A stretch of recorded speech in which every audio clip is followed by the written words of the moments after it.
गलातो ओम सोमं राजानं वरुणमग्नि मंगलावामहे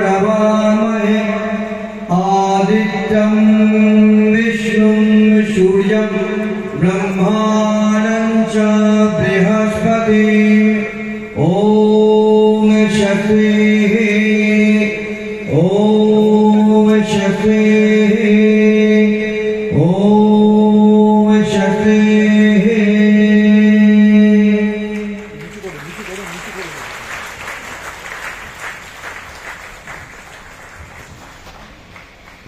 মধ্যে উনি বসেছিলেন। গৌরাঙ্গদা আমাকে সঙ্গে নিয়ে গেলেন। সত্যি পণ্ডিত মানুষ একজন বিনয়ী হন, একজন গুণী মানুষ যে বিনয়ী হন, সুপ্রিয় বাবুকে না দেখলে সেটা বোঝা যায় না। মঞ্চে যারা আছেন তারা প্রত্যেকেই গুণী মানুষ, শ্রদ্ধার মানুষ। আপনারা যারা এখানে উপস্থিত হয়েছেন তারা সত্যিই প্রকৃত অর্থেই গুণী মানুষ, আপনারা সবাই। কারণ যে আশ্রমে আপনারা এসেছেন, যে সিদ্ধ পুরুষের আশ্রমে আপনারা এসেছেন, আমি মাটিতে পা দেওয়ার আগে প্রণাম করে জানালাম যে এটা আমার পরম সৌভাগ্য। আমার পরম সৌভাগ্য তার এই কারণেই যে আমি আজকে এই আশ্রমের ভোগ খেতে পেরেছি। এটা সত্যিই আমার কাছে। আমার সঙ্গে আমার বন্ধু রঞ্জন বাবু এসেছেন, আমার স্ত্রী এসেছেন। আমার স্ত্রী ভীষণ ব্যস্ত মানুষ, তিনি এক্স ইন্টারন্যাশনাল প্লেয়ার এবং স্পোর্টস অথরিটি অফ ইন্ডিয়ার চিফ কোচ।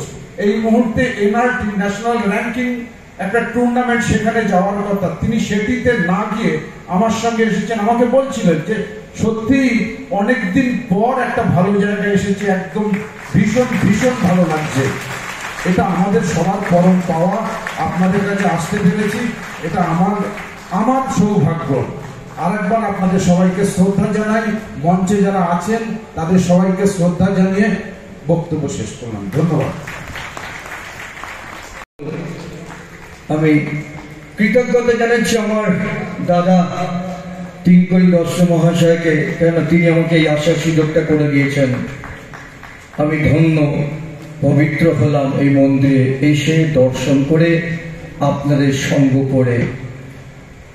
শুধু মনে পড়ছে আগামীকাল শ্রী শ্রী গৌরাঙ্গ মহাপ্রভুর 538তম আবির্ভাব তিথি।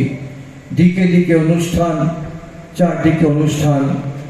শ্রী গৌরাঙ্গ মহাপ্রভুর দর্শন ছিল জীবে সম্মান দিবে জানি কৃষ্ণ অধিষ্ঠান।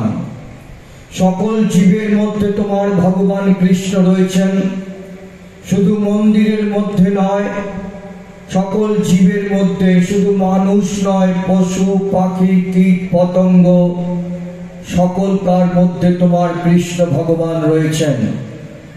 এই ভগবান দর্শনের মধ্যে দিয়েই তোমার মনুষ্য জন্মের সার্থকতা।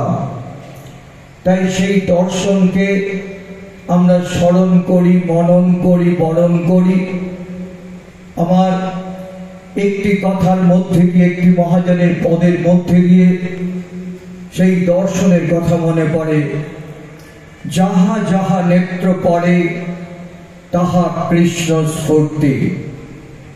যেদিকে তাকায় ভক্ত সেদিকেই সে দর্শন করে তার পরম প্রিয়তম ভগবানকে। শুধু মানুষ